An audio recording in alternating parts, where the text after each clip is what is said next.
We have Glenda Cunningham from the hospital district and Angela Encinias, who I now know is Ronaldo's wife. So, I had to ask her about 4 times for her name again. I'm not very good at that. Anyway, with that, I will turn it over to you guys, and you can come up and talk to us about it. It's all yours. Okay, first of all, I appreciate the opportunity to be here.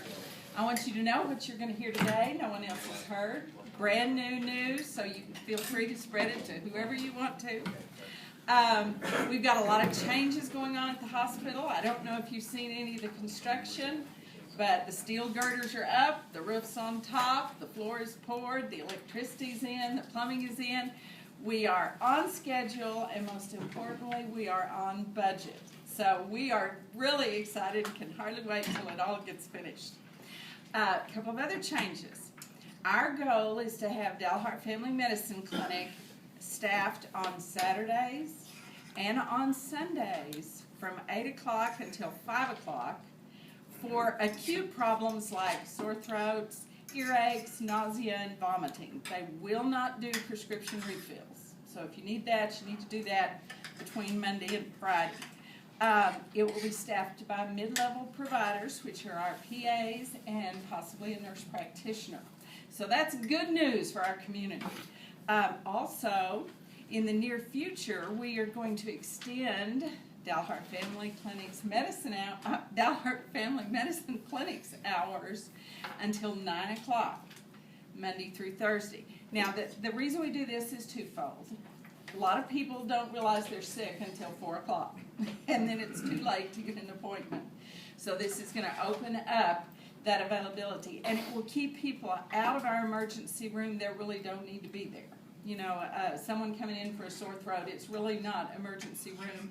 It costs them a lot of money, and this gives them other opportunities. Plus, it frees up our emergency room for strokes and sprains and broken bones and stuff like that that needs to actually be in a hospital setting.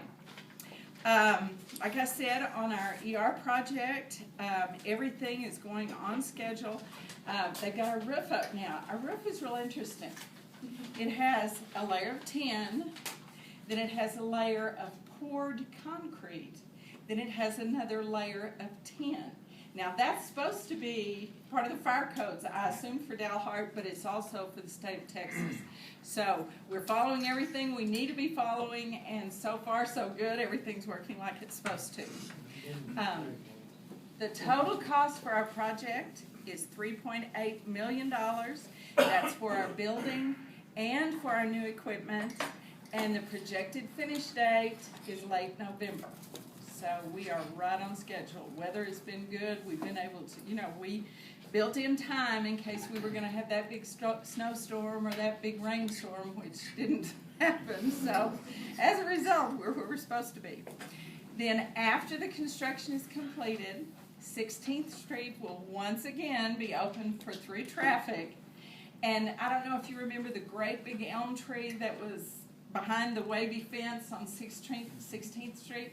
That will now be a big parking lot. So you'll be able to park there as well as in front of DFMC. So we're trying to alleviate some problems that we've had with parking. Also, due to a grant, we were able to upgrade our entire kitchen with new stoves, new refrigeration. We got airtight doors for our freezers and for our walk-in refrigerators. We were able to buy additional tables and chairs for the dining room, so I don't have to walk all the way over to the nursing home to borrow 24 chairs because we're having an event. So that part is nice. We appreciate that. We've also added some new services to our hospital. We now have a sleep studies program, and it's discussed in your little booklets under respiratory. We help identify sleep disorder issues like sleep apnea, sleep-related seizure disorders, sleep-related limb movement disorders. I think they call that restless leg or something like that. And anything that causes extreme daytime tiredness, like narcolepsy, where you sit down and you just go to sleep. Okay, we try to address all those issues. And we have forms They're available in our respiratory departments. You can go by, get the form, fill it out, and see if it's something that would work for you. And that's before anything's ever charged to you or even done. They will look at the form and say, yeah, I think you're a candidate. Let's go to your physician, let's see what he says. Or they'll say, you know what, you're in great shape. You don't need this. We also offer allergy and immunotherapy for allergies. They have a little thing that's about this big, and it has all these little tiny pins on it, and they rock it on your arm, and that's it. Then if you break out, then they know what you're allergic to, which in this part of the country, if it blooms or walks, we're probably allergic to it, especially our elm trees.